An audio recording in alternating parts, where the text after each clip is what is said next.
Greetings, future fossils. It may not be the winter of our discontent, but it is the autumn of our misinformation. And as I speak to you from my cave in Santa Fe, to borrow a term from my birthday twin, Stephen Hawking, a universe in a nutshell, I am delighted to fold in with you for a conversation with filmmaker Michael Morgenstern, whose project I Dared My Best Friend to Ruin My Life just wrapped as I am speaking this. Its epic transmedia participatory entree to some of the most challenging questions that we face today. This conversation was a consummation of many of my long-running interests, and I suspect vectors that extend far past my own lifespan and out on long trajectories. So I implore you, check the show notes for the resources we gesture at in this discussion, because it turns out that this is bigger on the inside than it is outside. A rabbit hole, potentially a wormhole. And in every fractal branching tunnel, there gleams something wondrous. But first, I want to give a sincere and deep acknowledgement for everyone who has been floating future fossils on Patreon. You're helping feed 3 human beings, me, my wife, my toddler daughter, our cat, our 3 turtles, a fish, a clutch of turtle eggs, and all the traces that we leave, including a new cyberdelic music project I was just involved in, translating ancient sculpture, the Loyenmensch, the Lion Man, an ancient figurine, into an electronic pedalboard guitar adventure. It's what you're hearing now. Deep thanks to Chris D. and Jorge Pablo Franetovich Stoker for joining us here in the cave we find ourselves burrowing through time with all the other Patreon supporters. Thank you for listening and enjoy.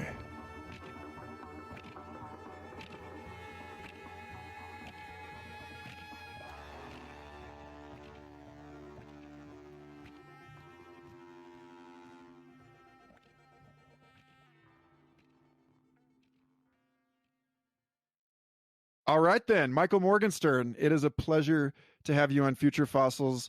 I think our friend Ben Aldern suggested that we connect, and that was an extremely astute matchmaking, because your work, and in particular your newest project, speak to an issue that has mattered to me very deeply over the last few years. And regular listeners of this show will know that I dedicated episode 91 to a science fiction story called An Oral History of the End of Reality, about what happens when we can counterfeit recorded media convincingly with artificial intelligence, and what that will mean for us socially, politically, philosophically, psychologically. And so you're working on this thing that hopefully by now maybe some of our listeners have already started to watch and participate in, called Definitely Real. And it's, I think, probably the most exciting cultural manifestation of this particular philosophical investigation that I have yet to see. And I think in certain respects, the most competent and the most effectively encoded in narrative and interactive media. So welcome on board. Can we start with just you talking a little bit about your past as a media producer, filmmaker, writer, director person, and then what led you into this project in the first place? Yeah, sure. And thanks so much, Michael. I'm really excited to be here, and I couldn't agree more. There's a lot of overlaps in all of the things that you're thinking and contemplating and what we've been exploring in our project. Yeah, so I started making films when I was 12. I always wanted to be a filmmaker, and part of that was, it was exciting, the idea of creating imagined realities and playing with what reality was, and being able to dream something up and then have it come into existence. And then another part of it was seeing that the the world was headed towards a really weird, scary, dark place, and there was going to be a role that media could play in framing the stories and in pointing directions forward and helping us process and sense think about where we're at right now. And so I've been involved in technology development and in social media publicity, marketing endeavors, and starting little things and using news cycles to make things pop and to create art. I started a thing called Name Tag Day that got everyone in New York wearing a name tag, and started a double-sided grant when Trump created the Muslim ban. And since 2016 election, when the news was rife with stories about Russian hackers controlling the narrative and taking things over, a lot of these subjects have been really on my mind. And that was when I read this story, Dare My Best Friend to Ruin My Life, and just thought it was a cool story and it was really interesting, and optioned it and decided that we could tell a story. It was on Reddit. It was a story that was supposed to feel like it was really happening, where people could interact with it. Thought, well, we could create something like this over the internet using video that felt like it was really happening, but we could also do it in a way that's different than previous projects, using a lot of the mechanisms that disinformation and trolls and Russian and hackers and white nationalist hackers and that sort of thing use, but in order to tell art, in order to comment on those methods and make those more visible to people. So that's what we're doing. Yeah, one of the things, getting to watch an early cut of this film and feeling like a spy for getting to that opportunity, just a taste of the kind of, cloak and dagger digital protection services and so on that you have to set up in this day and age to privately stream something you're working on.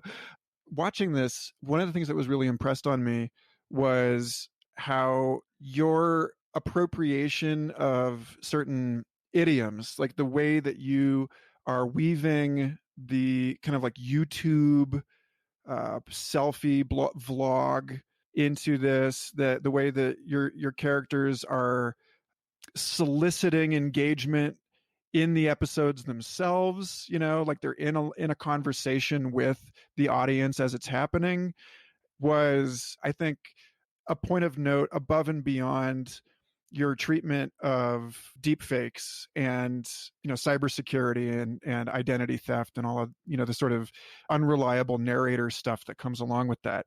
That there was like this really interesting thing where the medium is the message here, and the fact that you are allowing this project to spill out of its merely cinematic identity and into like all of this other stuff really felt like it was speaking to this is it or isn't it kind of a thing that you're treating in the narrative itself. Like I was watching this and I'm like, are people supposed to believe that this is actually happening or not?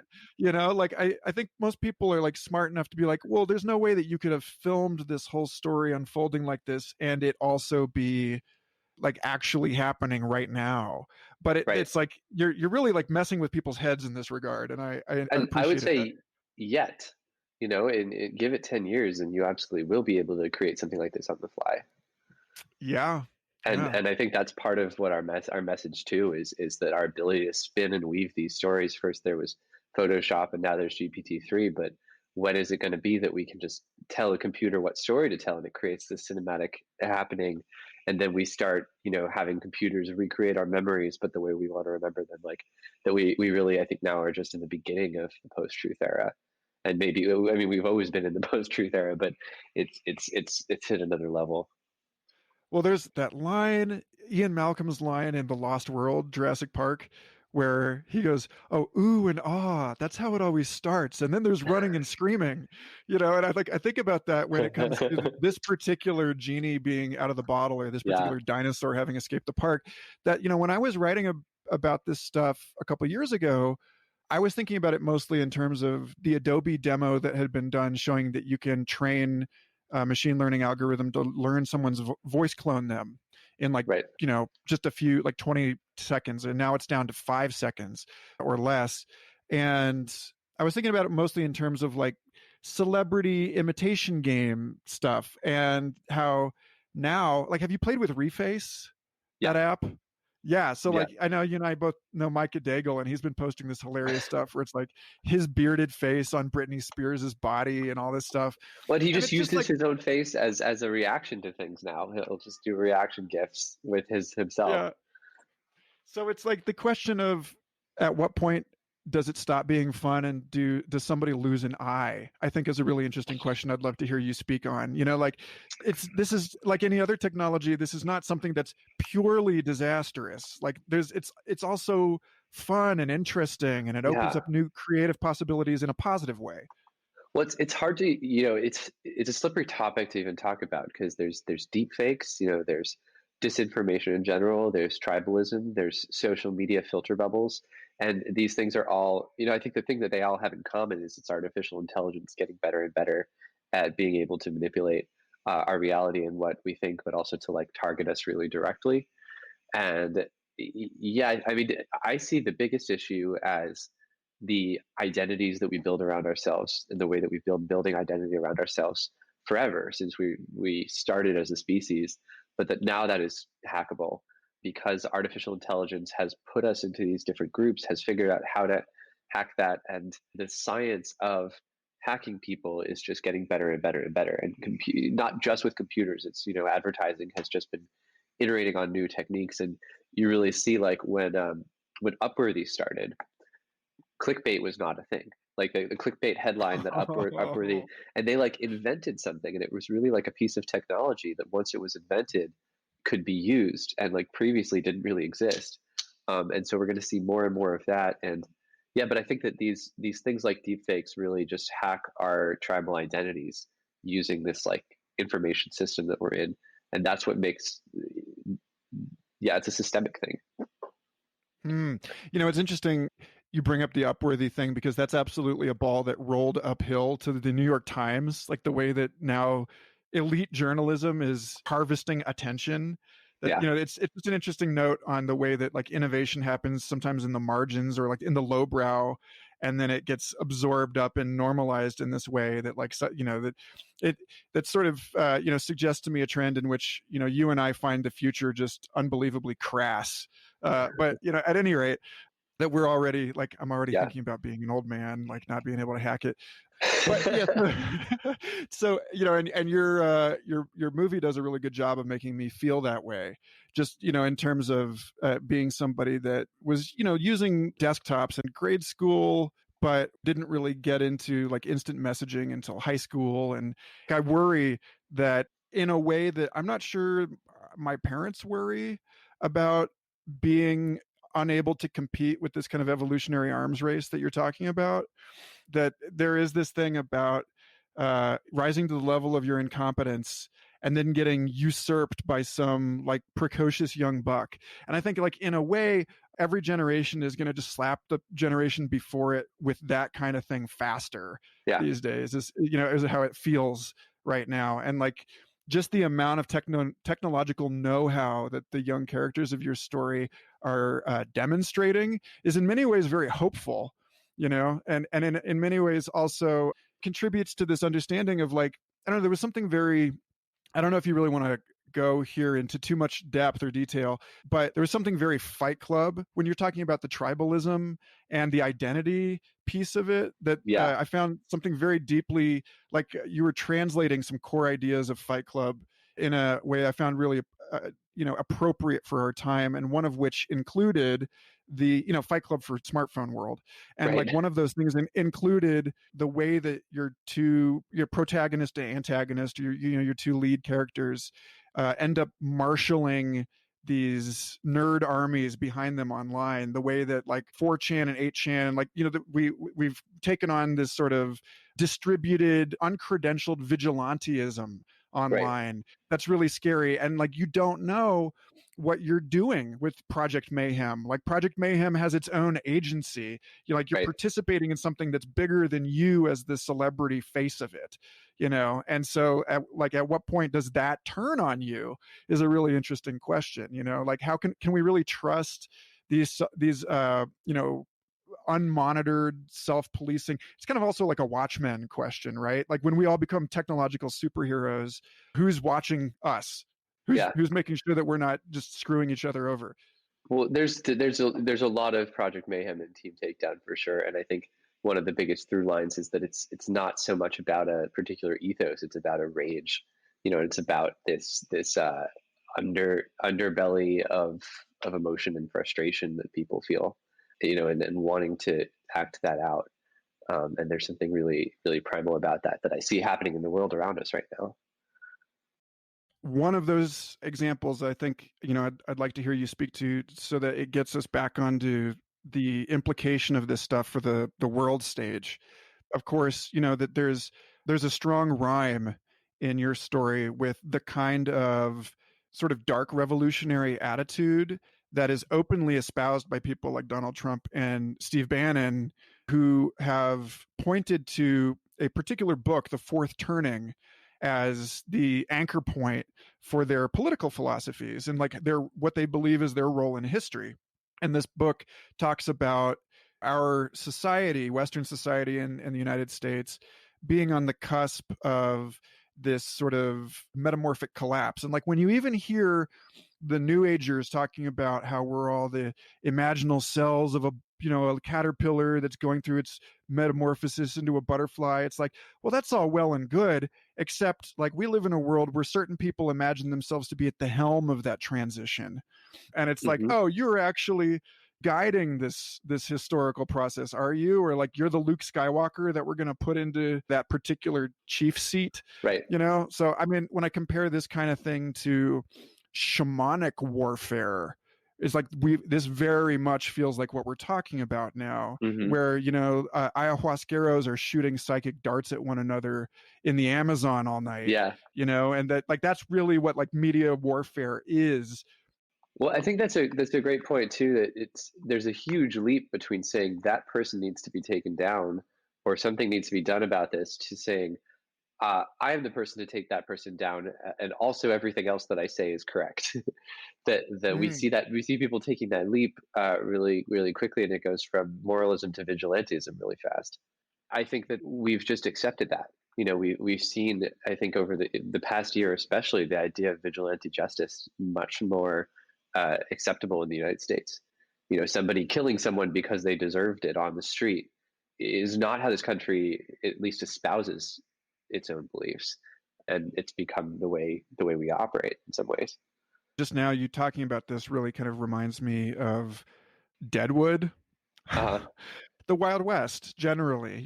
Just the idea that when technology outstrips regulation, then even if we don't have a geographic frontier in the way that we used to, we do have a techno-cultural and like socioeconomic frontier and philosophical frontier that for which we're unprepared.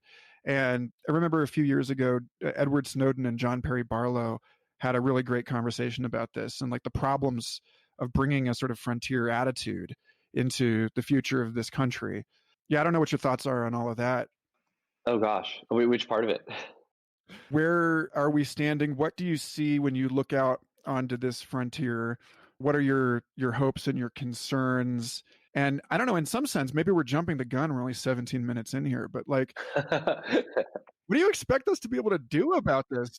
I know we went deep fast. Well, I mean, I see that people have hardened, and I see that our tribal identities have hardened to such a degree that we don't relate to a shared tribal identity. Some idea that we are American, we're going to get through this together, or some idea, that there's a lot of like the us versus them is just so stark and so black and white right now, and it makes it really hard to imagine futures of cooperation. I don't really have answers. I mean, I think that it's so important to just have that conversation about it. And it's so difficult because, like in this country, we see, I think the like where we stand now with the legacy of slavery, there's some real shit that we need to address, and so it's not that everyone needs to get along, but there's a way in which discourse happens, especially online, that just shuts down the possibility of discussion or shuts down the possibility of anything but warfare.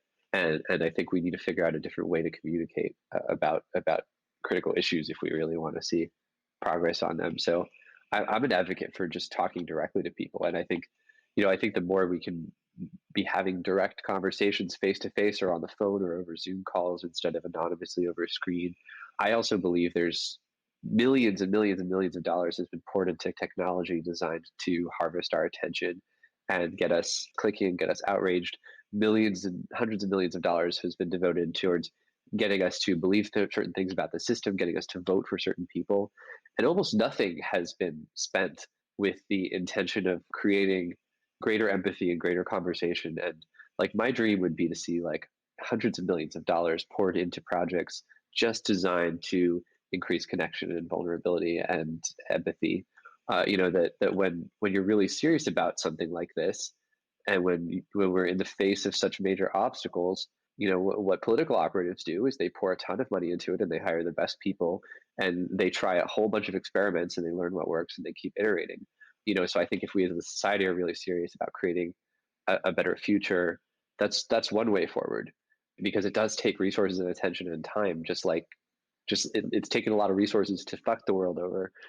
We have to put a lot of resources towards unfucking it.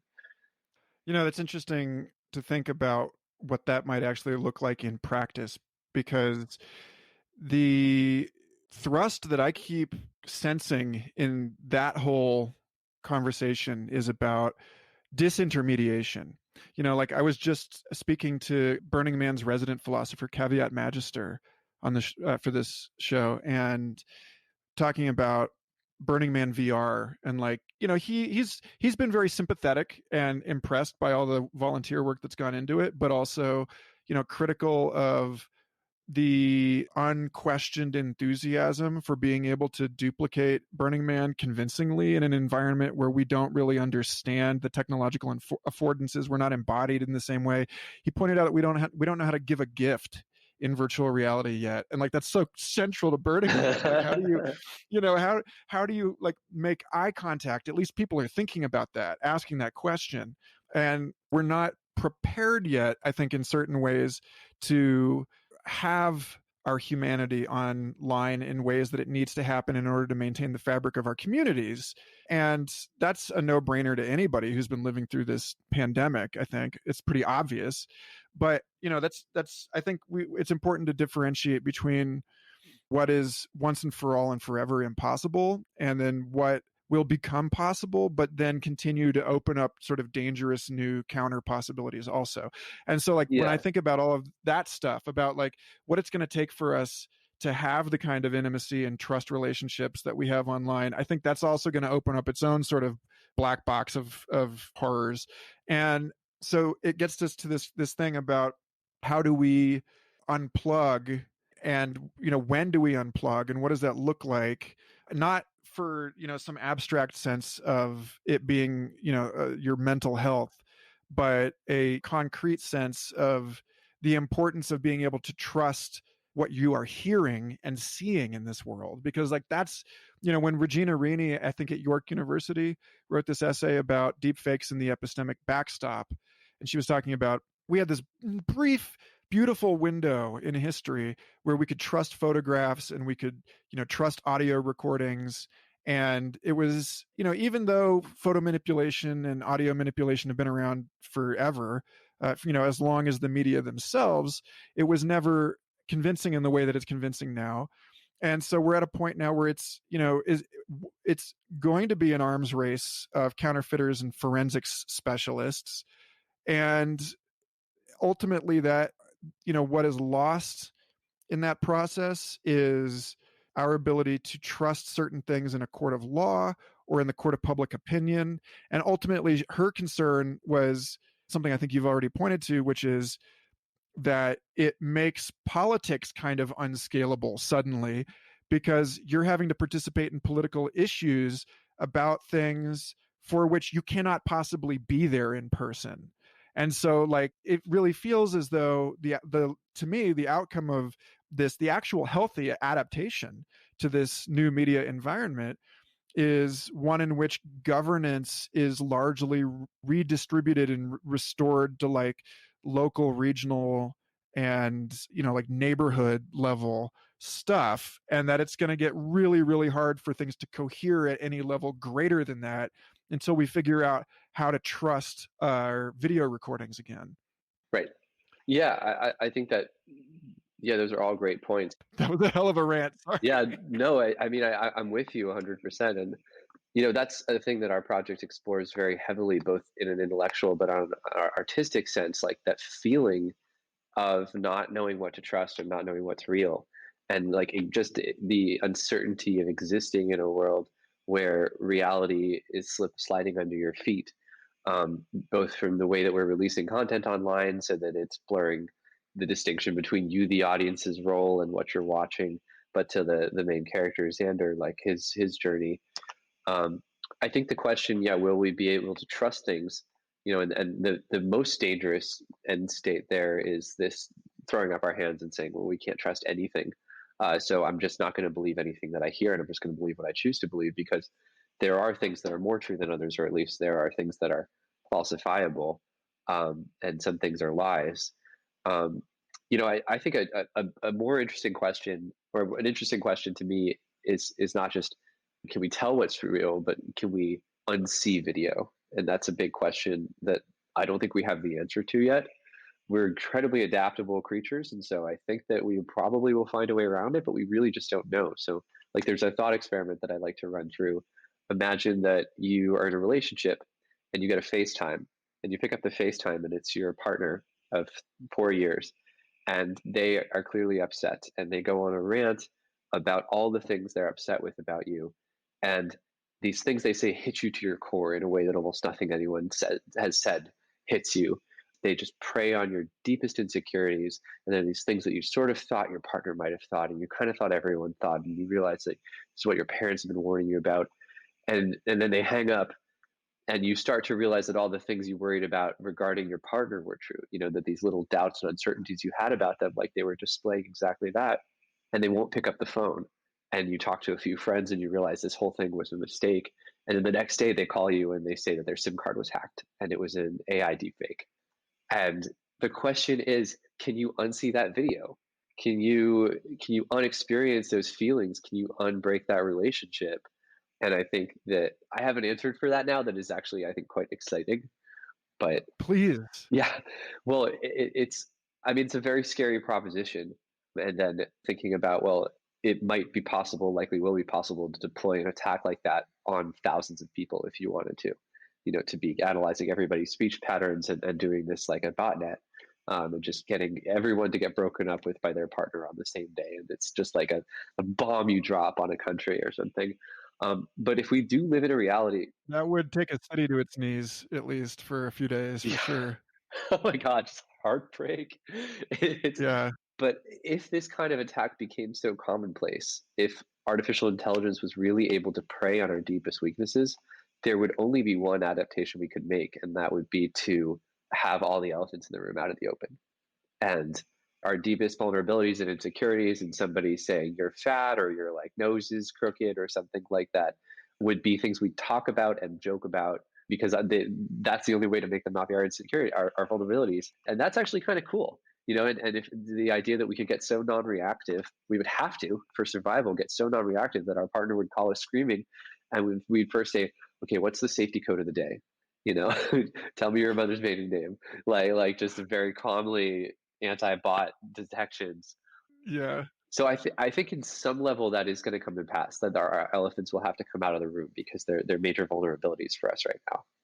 Oh, dude, first of all, let me just speak to how much love I have for the way that you and all of our sort of mutual friends in the San Francisco Bay Area treat this kind of a question. The way that this like young cohort of brilliant folks in the Bay is moving past the technological solutionism and into the sort of, I've spent countless hours working on my feelings in like group housing situations kind of attitude, like there's something about my San Francisco friends that I really, gives me a lot of hope that we're not going to just try and engineer our way out of this situation, that like the answer really is to go deeper into our humanity and anchor ourselves there. And, so to that point, I remember I discussed Jeff Vandermeer's Born, that novel. I don't know. Have you read that? No. Oh my God, it's such an extraordinary piece of work. I think it's being adapted by Amazon or something right now, which would be really exciting. It's a bizarre work of sort of fantastical science fiction about a post-apocalyptic city in which your characters are scavengers and there are like genetic monsters running loose in the city. And the one of the protagonists is this bizarre shape-shifting, possibly a weapon of a creature that one of the characters finds while salvaging in the city, and it's like intelligent and communicative and full of surprises and increasingly ominous, and comes in between the lovers that are like the hub of this story. Is like, you want an emotional relationship with this thing, and yet that's like terrifying, and it's clearly, is it manipulating you, or is it sort of naive in the way that a paperclip machine is naive and is like not actually trying to hurt anyone. And so, there's this point in the story where, without spoiling it for you or for listeners, trust between these characters is deeply violated. And so the two characters, the boyfriend, girlfriend, they start issuing passcodes to each other, like public keys, so that they know that they're not actually talking to this other thing, that they're actually talking to the person that they've had a relationship with and not something pretending to be that. And it's so, I mean, to me, that book, which the recording of that call we have in the book club on Patreon, I think I'll probably freeware all of those conversations here soon if listeners are interested. That conversation really ended up being about like this being a parable of our communications technologies, that there is this question of what do we want to get in between us. Like when I had Arthur Brock, the lead designer of the Holochain project, cryptocurrency and like currency design and all that. When I had him on the show, he was talking about how we have gotten so used to all of our communications being over what he calls an enclosed carrier. Like you don't think about the fact that the city owns the pipes that run to your house, that kind of thing, and so like there's this question of like what it means to break something apart, but in the same process to recenter into personal agency, personal authority, the trust between people that we establish for ourselves and is not sort of guaranteed by a hackable third party. I love the classic example of like the prosthetic limb that tries to sell you Coca-Cola. Is like always trying to reach for the bottle of Coca-Cola. Mindful Cyborgs podcast talked about that years ago. Clint Finley was like, terrible. Yeah, you got to watch out for the prosthetic limb that's like always reaching for the Coke instead of the Pepsi, Wow. But yeah, I mean, so it's like, I don't know where we are with this. Like we're just in some sort of huggable dystopia. But yeah, that's something that, the social media platforms, but all of the technology, it takes a part of our normal interactions and it replaces us with a facsimile of that is partially controlled by someone else, and that affects our behavior. And so it's our ability to communicate even just now is so much more limited than it would be if we were in person, with body language. And I think about the age-old practice of hanging out and doing nothing together, just being in each other's physical presence, and like you don't really do that online. You could play a video game together, but it's not really the same. That's a very interesting point. But there's so much about being human that I think is such a mystery, and or so ineffable and not encoded in language and not encoded in these stories we tell about what it means to be human, that I think we lose the more we go into the digital world. So right before the pandemic closed our campus at the Santa Fe Institute, we were just moving into a second campus, moving like half of the folks into this spot about 10 minutes away from the first spot. And it was like this kind of trauma, right? Like breaking up the party into two different buildings.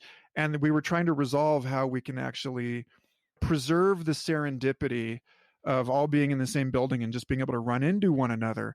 And the answer that our director of technology was interested in exploring as a fellow Star Trek fan was the idea of a door-sized, always-on video call connecting the two buildings, where you just like walk up to this magic mirror and you can just hang out, like quote unquote next to somebody.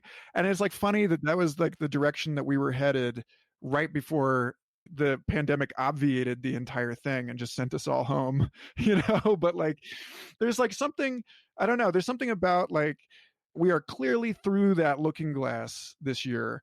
And one of the questions, while we're talking about Red Queen arms races and so on, one of the questions that comes out of being in Wonderland is this question of time and memory, and like which way is which, what is the past and what is the future. And I'm so this is just a very elaborate way of me getting around to asking you what you think is likely to change, like how it's going to feel to understand time, past, present, future, the relationship between those things, and memory and like forecasting and prediction in a world that is populated and defined by the kind of technologies that we're talking about in this call. Like other than just simply, like the schizoid liminality and like wondering if, beyond just like losing, being like, I am Jack's liver, like forgetting who else you are, Tyler Durden style. What else can we expect from this world in that regard? I don't know. I mean, that's such a crazy question. I mean, I don't even know how to think about, what it's gonna be like on the other side.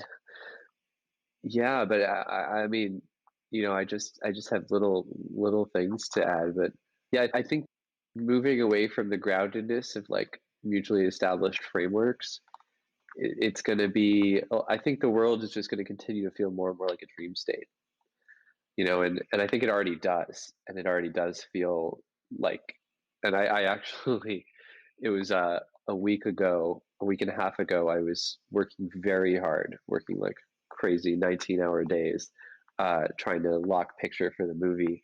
And I had to go to a hotel room because the internet went down where I was.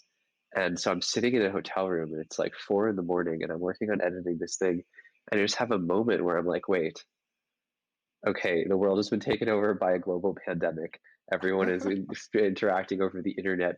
I'm about to release a movie over the internet about disinformation, using the tools of disinformation. Like, and I think that I really truly owe it to myself to really decide, like, try to figure out if I'm dreaming right now. Like, this is one of those moments that you talk about where you're like, if that ever happened, I would definitely check.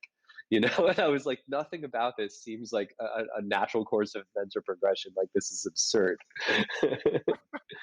Dude, that to that point earlier when you were talking about your sort of thought experiment about the breakup call, I was thinking about how this is already something that we navigate to some degree for anyone who has, raise your hands if you've woken up from a dream where you had a fight with your partner and you're like had a hard time shaking you're like angry at them in the morning the next day, like there's a residue of something that didn't happen, Right. like on some level but like of course, like a lunatic like myself does sort of wonder about dreams and their ontological status, because I have without question shared dreams with some of my friends where like I didn't talk to somebody for like a year, and then had my friend appear in my dream wearing a particular dress, and then I called her up the next day and confirmed the location as like something that was also happening in her dream the night before, and the dress that she was wearing, she like found a photo of something similar online and sent it to me. And so it was just like, I wonder, in that case, was that a time loop? Right. Was like information from the future coming back, like refluxing into our individual experiences in a way, so that like there was no quantum entanglement. Actually, it's like just time is non-linear, anyway. So that's where my head goes when I think about this stuff. Yeah, I mean, you're saying that where my head goes immediately is like, oh my God, I'm just thinking of all the conspirituality people who are gonna hear this and start getting in. There's so much. I think as more and more things seem possible, as the world seems weirder and weirder, it's easier and easier to believe different things and then to start taking action on them, or to start having those be our worldview. And I'm not saying that it wasn't, for sure, but I think that at least my perspective on this is, and I've had a lot of experiences that are sort of outside of the normal range of experience, or like, it's to have a certain agnosticism about the whole thing. That like that I'm very willing to believe that any state of the world is true, but I'm not very, I try not to like act on it in the sense that, or like that, or that's not really the right way to put it. I just think there is a very real, there's a very real danger that happens if we lose touch with reality. I'm putting that in air quotes. You can't hear that on the podcast, but that as we are each have more and more ability to believe our own stories about just basic things about how the world functions, there's ways in which, for example, there's ways in which now, or in a world that feels like a dream state, it's much easier to say I'm the Christ, or it's much easier to say, and these things with QAnon where, ideas become prophecies, become armies really fast. It's just making me wonder, the old order was so much more stable, where there was a very powerful centralized authority that was like, this is reality and everyone has to listen to us. And if you disagree, you're fucking weird. And that is disappearing. And it wasn't great, but it was also a centralizing, grounding force. Is any of this making sense? Oh yeah. I had I in episode 139, I believe, I went on a rant about the coronavirus and what I saw the trajectory being as society, splinters up, either just in a sort of reversible kind of an innocent way, just through sheltering in place, or through like long-term consequences, literally falls apart into smaller units of governance, like we mentioned earlier. And one of the things that, if you look at what's going on structurally, I mentioned in that episode that Jamie Stantonian, who's a British writer, really interesting person I engage with a lot in the groups I'm a part of on Facebook. And Jamie has written this piece on the Gutenberg press and the early modern information explosion, which you can find on Medium, and I'll link to in the show notes, where he's talking about how everything that we're talking about today happened when people could start printing pamphlets. That like social media is just the like crack version of this earlier thing that completely shook Europe. And like the character of the time was very similar, that that it was people arguing about what positions the planets were in the sky, and like what shape the earth was in like what amounted to hammer press printed flame war. That it was like one person's pamphlets against another person's pamphlets. And for me, there's like a little hope in that situation, in that this is not as apocalyptic as we feel like it is, or that it's precisely as apocalyptic as it was for the people living through that a few hundred years ago. Yeah, there's I think a lot of people in this era who will say there's been doomsdayers forever, and every new invention that comes out, people say this is the end of civil discourse, the end of civilization. And then there's the counterpoint, and I'm more in the counterpoint era of like, this time it's different. This time it's like, it really is climate change that threatens our species. This time it really is like, once the artificial intelligence hits the level of intelligence of humans, it's not, there's a game over quality to that, or there's a fundamental shift that's about to happen. I don't know. Is that, where do you stand between those two? Yeah, I think I do. Like, I want to, in answering that, I want to loop back to, what you said a moment ago about, trying not to take ourselves too seriously when we don't have validation for our experience outside of ourselves, or like outside of our tribes, that there is, let's get this right. Like, I have this fabulous book that I read in college called On Becoming Aware. It was co-authored by the complexity scientist Francisco Varela, who, did a beautiful piece of work in, I think, 1973 called The Calculus of Self-Reference, which was about how you talk about systems in a way that includes the person describing the system and like formalized it mathematically. And it's still a really sort of visionary and kind of contentious piece from what I understand. But like, so there's this notion in the book that like nothing is actually unreal, that like your experience is the bedrock of like ontology, and yet it becomes more real the more you are able to validate it through correlation with other perspectives. So there's like a gradient where like you can't attack the intrinsic reality of somebody's hallucination, but you can be like, but we don't share that reality, so like that's not going to interface. Oh, so science is just like the third person thing is like where the third guy comes in, gloop, and then like presumably you just keep going. And like the more robust something is, the more perspectives, even like non-human perspectives, are going to agree with you. And so like that, to see it that way, I think allows for the dignity of personal experience in a way that allows people to have your cake and eat it too. But it allows us also a ladder out of which to climb this like muck of confusion in which your personal experience and objective reality are somehow the same thing, you know? Yeah, and I think that we are seeing tremendous shifts in all these processes you're talking about, and that is, it's both scary and it's going to be a fascinating time to be alive, because we really are, as a species, undergoing this shared hallucination where we have these words that we use and these just understandings of the world around us. And a long time ago there were gods in the sky and they were speaking to us, and now there's stars in the sky and there's a Milky Way galaxy. And it's not that those things aren't real, but that this framework is built collectively. And that thing you're saying about, well, it becomes more real when the people around you validate it, is crazy, because that's what's being fucked with right now. We now have the ability on the internet for a group of millions of people to rise up overnight who all have the same shared new belief systems. We also have the ability to make it seem like that's happening, and to sort of hack those processes by which we're double checking our sanity.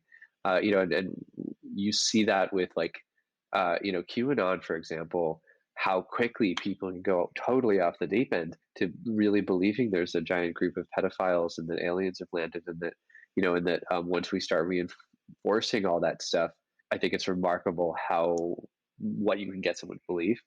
And maybe those new hallucinations are no worse than the old hallucinations. That there was a lot of crazy shit we believe right now that we just don't question because everyone around us believes it. Or maybe not. It's funny in saying that, I think I want to fall back on integral meta theory here, so that you put the empirical world and like validity claims about that in one corner. You put the world of shared meaning in one corner. You put the world of personal experience in one corner, and then you put the world of like functional relationships between things in another. And when you do that, your answer seems to suggest that basically like when we lose the ability to understand whether or not something is empirically valid, then what we're left with is our individual experiences of it, our collective experiences of it, and our observation of the ways that it relates functionally to the rest of our systems. It's like, by their fruits shall ye know them. And I've been thinking about this a lot with respect to the news items about whether the West Coast fires have been arsons, and like there's seems to be evidence that there is. I don't feel qualified to take the time to verify that evidence myself. And so it puts me in this question of like, well, what are the effects of this news on the body politic and like the conversation that's happening? And like, it seems like this particular news seems to just be continuing to drive a wedge of polarization between these two reality tunnels on the left and right. That it's like, ultimately, it's just whether or not it's true, it does seem like uttering this particular spell on electronic media is a spell of like division. Whether or not it's meant to be is another question, but I feel like that's the way that we got to navigate. It's just more evidence you can rack up to believe what you want to believe, but it's not actionable. It's so hard because, yeah, on one hand, there's this I think, inevitable conclusions that springs from all this, that we have to accept that we're not going to know what's real. We have to accept that all of this, and we have to think about, well, how can I operate as the best, most giving, most generous person, and how can I, but and then I think what that totally sidesteps is that it's important to know, for example, like it's very important to know, is Trump like keeping immigrant children in cages, and should we do something about it? And it's also, I think, important to know, is that a new thing that Trump is doing, or is that something that has been done before, and because we're like a societal political animal as a human species, we have to be able to engage on that level. So it's but I think that can be separated too, of there's the in our personal lives, in our interactions with other people, it really should be about, well, what do I know, what have I experienced, what, rather than all these people are saying this stuff about all these people, and so you're wrong about this, and let's scream at each other for a little while. Yeah, the issue of whom to trust when you can't be there in person gets really interesting. Like, I feel like when you look at, this has been widely discussed, the way that representative democracy emerged out of trying to govern a geographic area that was connected by horse carried letters. There were latencies in that system of like a few days in either direction. And so it grew to a particular size. And there are ways that forced the use of generalist representatives, people that would actually speak on all issues. The scale of society was such that you didn't have the option of like senators of science and senators of resource management and senators of public infrastructure, speaking to all of these like specific issues that now require enormous expertise that wasn't necessary 300 years ago or 200 years ago. Again, it just sort of this question of like, how many additional layers of participation in the body politic are necessary? How close do we have to get to the action? And like, how many degrees of separation away from it must we remain in order for things to cohere at scale? I think is a really interesting question. I don't know what your thoughts are on that. I don't know. Well, okay, so like let me throw you like a relatively easy one, which is, I would love to hear more about what you're doing around this project, and the way that you're weaving other media into it, and other creators, and talk about your team and like all the cool stuff you're doing around this film, please. Yeah, I mean, it's so cool, and in some ways it's been almost like creating a company as performance art, that it's sort of absurd the way that just the scale of what we've created, and the number of incredible people who we're working with to make this project happen. We have a large team of people who are immersive theater artists, led by Zach Fish, who produces like large scale immersive theater events, and that team is doing our narrative integration. And so we have a game that people can play where you can go explore different stories about the characters. We also have integration with a whole bunch of independent creator projects. And so we put a grant program out there for people to tell stories in combination with our story. And we provide the beat map. We provide some instructions about at each point in the story, this is what you'd be doing. And it's up to people's individual creativity to create their own project. So what's really cool about this is we get a lot of different perspectives. We set what the themes are, what the major beats are, and then having all these different projects online makes this feel a lot more like a real news event, gives you a lot more interactive content, but it also gives creators an opportunity to make their own stuff that we can then expose to the world and try to make successful. And the more successful that is, the more we can do with it later and turn it into its own separate project or help that grow. And so we become like an incubator for different stories. And also, here's the way a lot of disinformation works too, is creating a lot of different pieces of something that makes it feel more organic, that gives it more exposure. Each piece is tailored to a specific group. But I'm really excited to go from the idea of like a singular film with a singular story and a singular hero's journey to a bigger story with a collective of we. So we have this fantastic narrative team. We have a really incredible marketing team, led by our CMO, Franz Aliquo, and our chief digital strategist, Joe Federer. Joe did partnerships at Reddit. He started their partnerships division. Franz has done a whole bunch of wild projects that have gotten a lot of press attention. And they have built a marketing strategy, which is really also a story. That I started with this core story between Xander and David and handed it to Franz, who then built the broader story that gets us into that core story. And to us, marketing is storytelling. That the first time you hear about a project, the way you hear about it and what it tells you about what you're about to experience is really that, in some ways the most important piece of something storytelling. So we have a great publicist. His name's Evan White. He's the guy. He's the one who think he's done them the most biggest fan of is when the guy traded his paperclip for a house. Oh Remember yeah, that? yeah, yeah, yeah. Yeah. So he was this publicist. So Oh he, wow, right on. yeah. So we brought him on recently, and he's been getting really excited about all the different ways that we're gonna, have the characters talk in character on podcasts and that sort of thing. And we have kind of an extended community of people who are our friends who are interactive artists, and so that's, I think, a cool thing. And depending on when this podcast gets released, like you too, the listener, can be part of this story.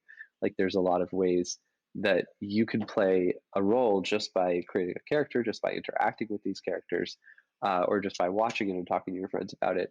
That if you're watching the videos, you're already in the story. So, you just brought up a moment ago that you're kind of using a methodology or teamwork architecture that is the architecture of disinformation. And, this is something that I think, my interest in this whole conversation that we've had today in certain ways started in 2013 when I was invited by Chris Pezza, who's another one of our mutuals, to apply to become a Google Glass Explorer. He suggested to me that I apply when they were saying, tell us what you want to do with this. And so I did say, I want to stream live painting from, first person while I'm doing that. And then like musical performances from stage and like project them onto the, behind me and let people see in the audience see themselves. And they were like, oh, cool, sure.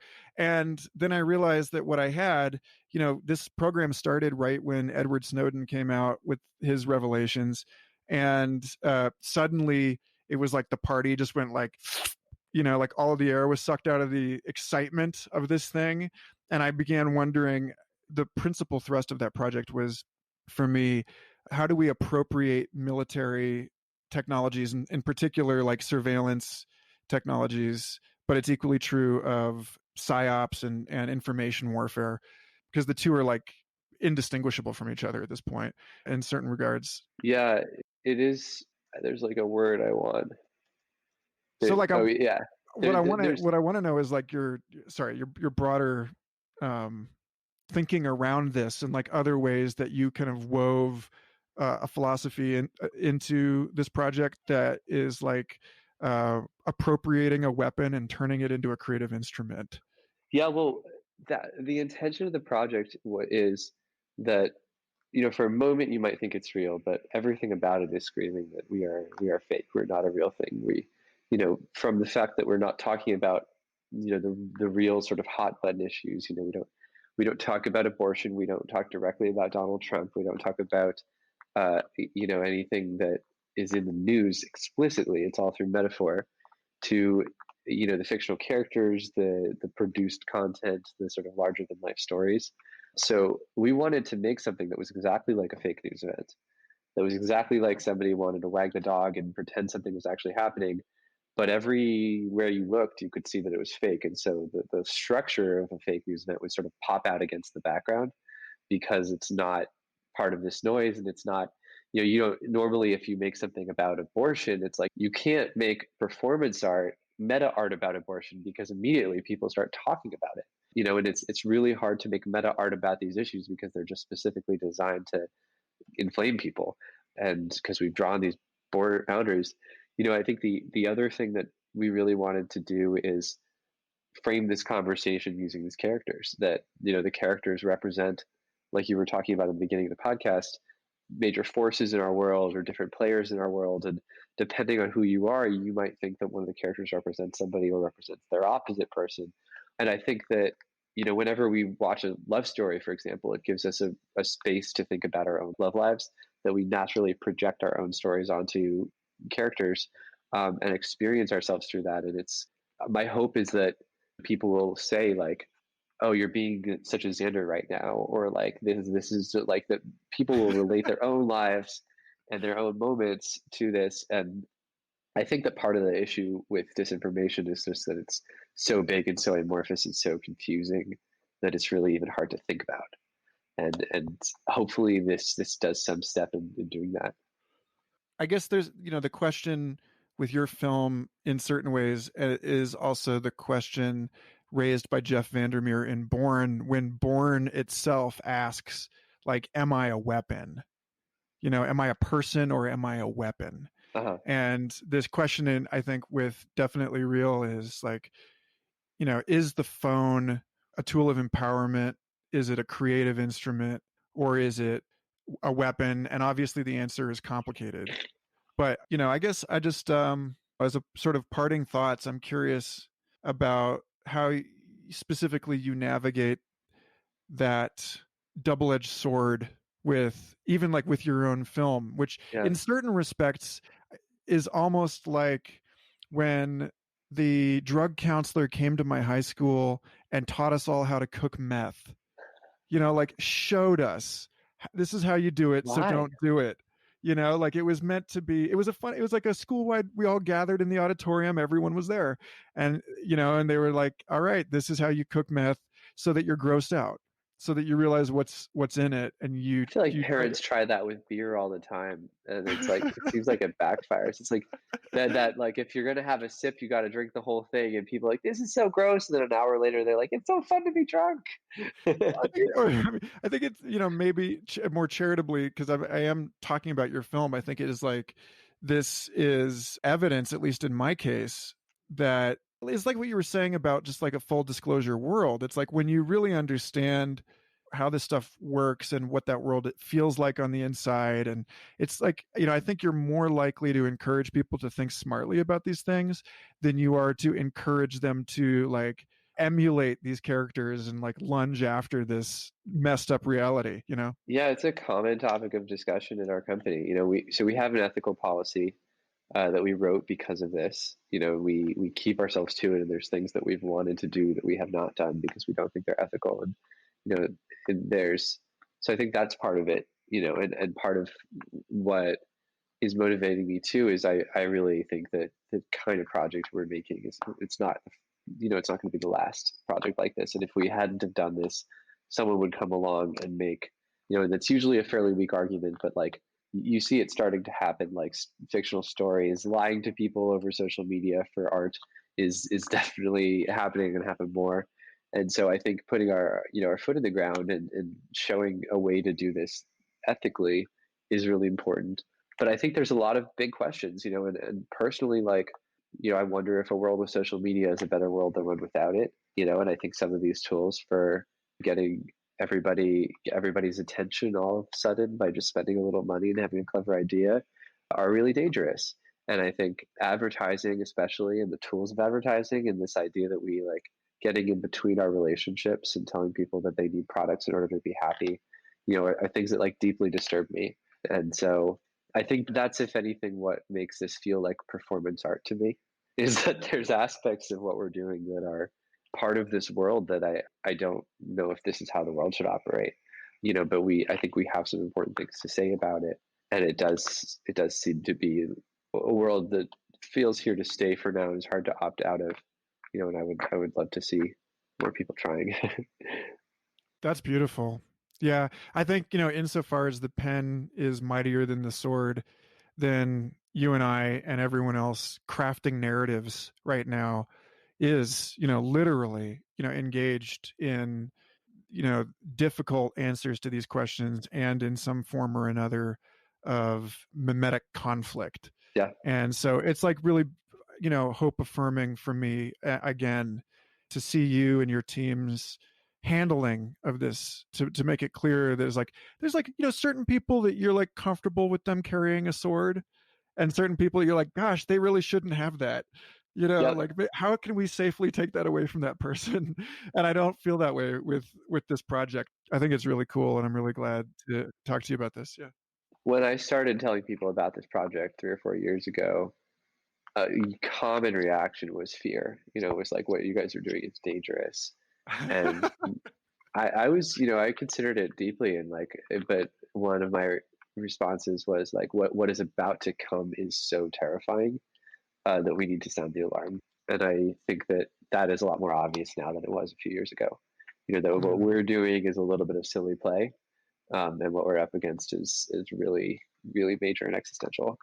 Maybe the next project is a personal defense course or something, like using all of these tools again to immerse people in an actual learning experience where they are empowered to navigate this world more safely. We're doing that. TeamXander.com. Oh, good. Yeah, you can learn. Learn to protect yourself on the internet.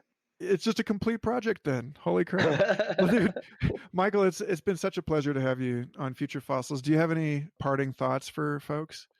No, this was so much fun. If people want to experience the project, go to teamxander.com.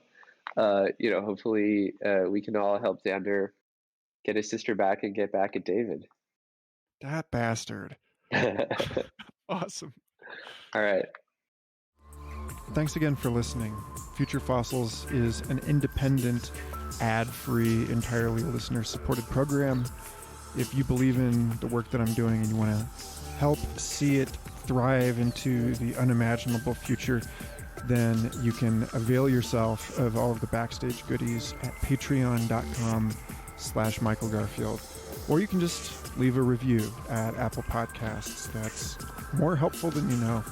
Reach out to me personally at Michael Garfield on Twitter or Instagram, and have a wonderful eon.